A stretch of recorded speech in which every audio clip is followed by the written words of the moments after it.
So now that my mix room is finished, it sounds freaking great. I have some interesting pieces of gear that are pretty expensive. And now I feel like I really get to hear everything that they can do, and I'm kind of relearning this stuff. So what better way to use our time than to use and abuse our gear in ways that it was never meant for? How many different ways can we use a $6,500 EQ in the most stupid ways that we can think of for the purposes of education?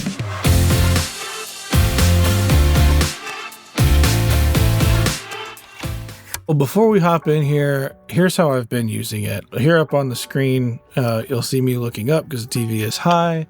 This is my mix template for just about everything that I work on. On my stereo bus, among other things, we have our Freakin' Out from Freakport. This is what is running my outboard gear as hardware inserts. Up to this point, the tube EQ has been in the chain right alongside the Master Bus processor. For the purposes of this video, I have separated them because the Freakport has two stereo pairs of line inputs and outputs. So I can use the EQ wherever I want to. And the way you do that is by turning it on and off here. It's in use somewhere else, so we can't right now. The way as I've been using it is just as a mastering EQ. It's freaking great. I love it, but I want to see how many other ways we can do that. The way to control the EQ is via this. Everything you can do with the EQ, you can do here. You can change it to stereo, mid-side, dual mono. You have access to all of your pads and outputs, levels. Everything is here. Everything is automatable. So what that means for all intents and purposes, intense purposes or intensive purposes, whatever I do here is going to be reflected on the screen and vice versa. Whoop. Pretty crazy. I can change my mode to go to the tube section, do the solid state section. Everything is controllable both ways. That's where we're going to have some fun. The first thing we're going to do is kind of recreate tape wobble. This is not going to be exact, so what it's going to do is like subtly expand the stereo field, which you think about a tape reel. They just operate within certain tolerances. It's not a perfect machine, but that is why we love them, because they sound kind of weird, kind of off. The left and the right are not exact. That's kind of the draw to analog gear as a whole. It's not perfect. Like basically every DAW is absolutely perfect, and that's why it sounds sterile. And sometimes that's exactly what you want, but here, that is not what we want. So on my tube bus, you'll see we're going through the whole chain. It gets down to this Freakport. That is going to the NG Tube EQ. And this plugin is just a controller. There's no audio going through this track. It only exists to catch automation and feed the plugin. So anything we do here is going to change what happens on our tube bus. So if I toss this into right mode, start the song and twist some knobs, we're going to have some fun.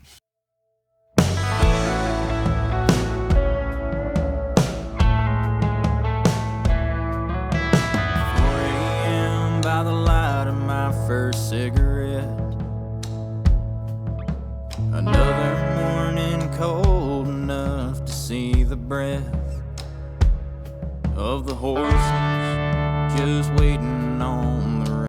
Now I'll go that far. I can literally copy paste this through the entirety of the song and have like a tape wobble the whole time, but let's listen to it with and without it. 4 a.m. by the light of my first cigarette, another morning cold enough to see the breath. Those moves are pretty big. That's pretty drastic, but that is a very interesting way to get some tape wobble. It is just the frequency. It's not like a tape machine would adapt time. I can just do frequency. I can't change like the pitch because that would happen in the time domain and I don't have control over that. So this is one kind of faux tape wobble effect that I can kind of get away with. I figure one of the worst ways to use a $7,000 EQ would be as a stereo widener of a mono source. This is a country session, so we have a pretty good steel player for this session. The tracks are frozen because we were doing some Sue stuff. There was a little bit of digital noise with the reverb that he had brought with himself, but that's okay. Now we have our EQ on steel. What I have done is create a preset, which, by the way, because everything is recallable and these things talk both ways, and right here is how you would connect it. It already sees the unit, it's connected to it via USB. That's how it's controlling all the analog pieces of your digitally via, I guess, potentiometers over USB. That's all above my head, but what I know is I can save presets. Before having this in line, this was kind of hard to pop out of the mix. I added a little bit of a mono slap, but here it is like basically dry with a little bit of compression, and there was a frozen channel strip doing some stuff and some frozen soothes just for the sake of the session.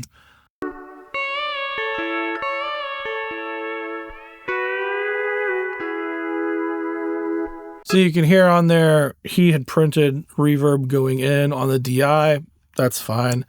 A little mono slap, but still, it's basically a mono instrument. So I'm trying here with the NG tube, tossing it in dual mono and just treating them different. So one side here, my right side has a crazy boost, crazy 6.5 dB at 5.5 and a dip around 500, and kind of the opposite on the other side. Ultimately, you're not really going to notice those like crazy. It's not going to be like, oh, bright, dark. It's just going to be different. And then I've also got my THD distortion here, which is going to add texture to those reverb tails that are on the pedal and then further kind of differentiate either one of those sides. So again, here it is without.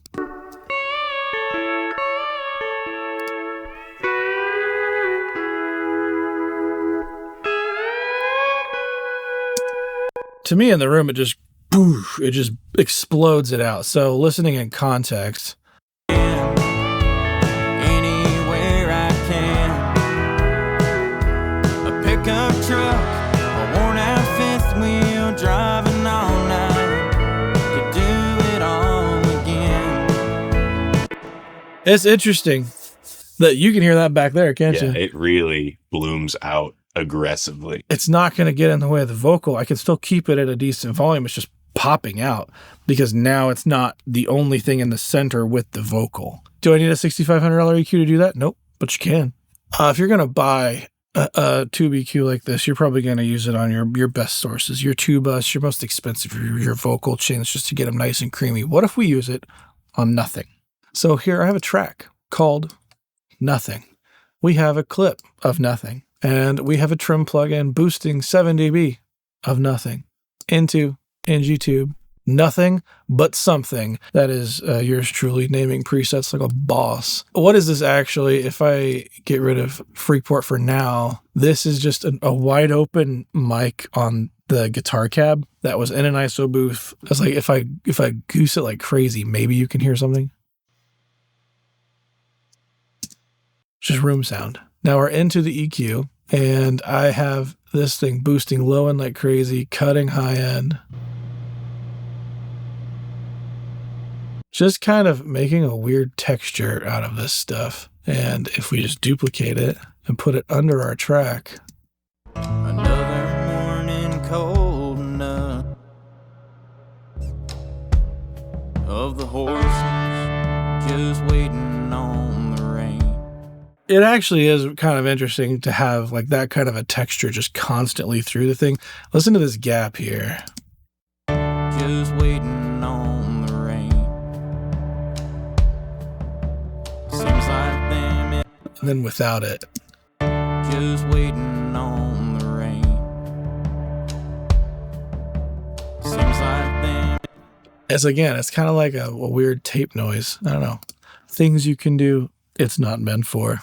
So while we wait for this next session to load, it's probably a good idea to say this is not really a sponsored video. This is me like goofing around with gear. I have had a relationship with wesaudio in the past. This is me having a little fun with their piece of gear. I highly recommend wesaudio stuff. Of all the workflow things, this has been crazy. If you're gonna have a tube EQ, in which the world of those are very expensive. This is an expensive unit. I totally realize that. But if you are searching for master bus tube EQs out there, this is not even close to the most expensive one that you can purchase. And the extra functionality that something like wesaudio gives you, I feel like it's value added like crazy. So go check them out. Not a sponsored video, but they did make a darn cool tube EQ. Arguably one of the stupidest ways to use an EQ like this would probably be as a snare sample. So we're going to start this thing off. Signal generator. We don't have to listen to that the whole time. I have boosted the fundamental of the snare in said white noise, cut a little bit of the high end, add a room EQ, and add a gate that is triggered by the snare. And what do we have?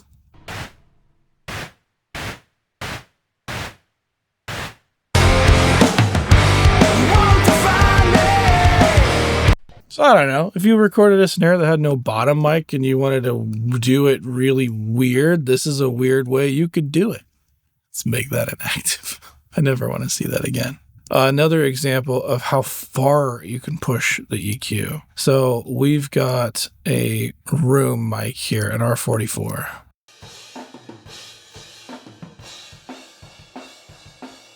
I always love setting up an R44 on drums. It always sounds good, but I never abuse it like I probably should. So once again, Freakport, we're getting into the tube EQ and our little controller here. And again, this plugin does not have to be on the audio track that you are. This can be anywhere.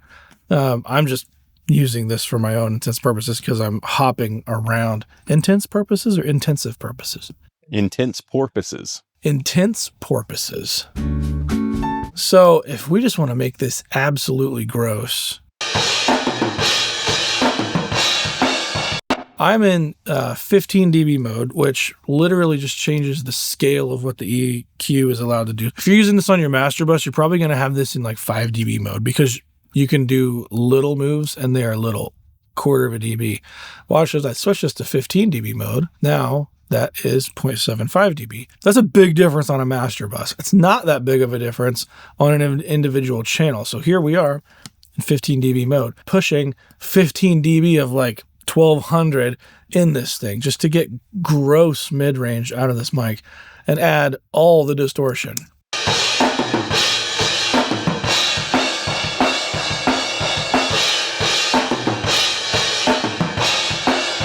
I actually really like that sound. So in context with the drums,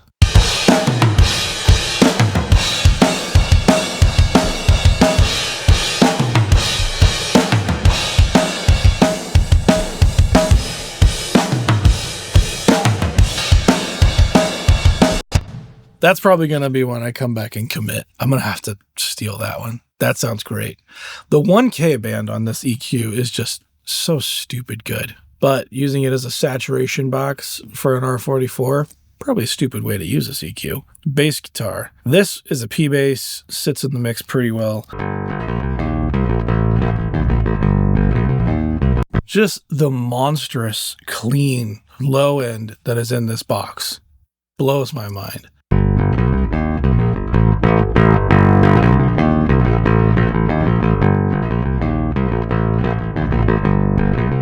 I can turn THD all the way off here and then bring the output down so I'm not clipping the box itself.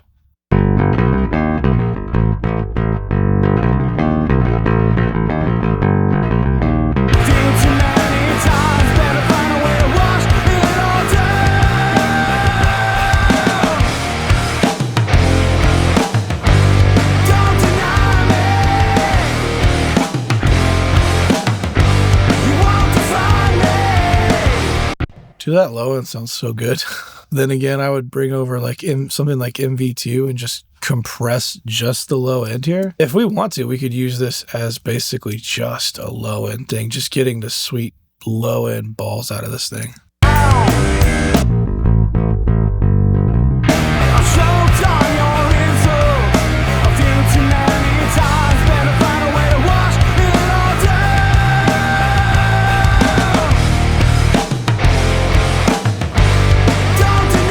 If you've got that like massive clean low end and you pin it down to the bottom of a mix, it just feels so good. The NG Tube EQ has got just dumb good low end.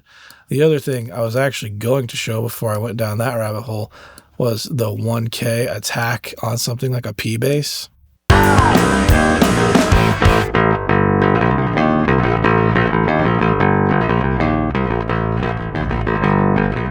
It's just surprising what you can pull out. This is a pretty cool one. absurdly overkill, but basically using this thing as a telephone effect. To the sound of marching drums, listen close, you can hear them echo out. Well, hopefully I'm to live a better life. Better stop or the clock starts ticking down.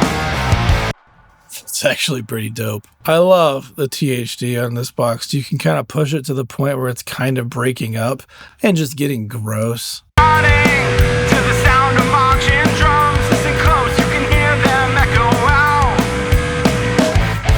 That might be a dumb example, but so this one's crazy for me. Again, this is like livening up something that is just, it's hard to do otherwise. Pushing high end on a lot of software EQs falls apart really fast, where something like this, and even just on the sides, just explodes the source right out of the speakers. So here's the drums by themselves.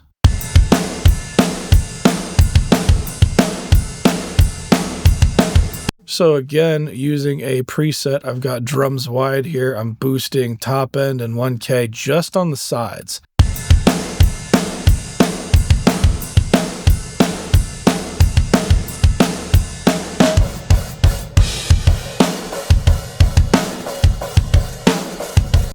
And context is where this is going to make a massive difference.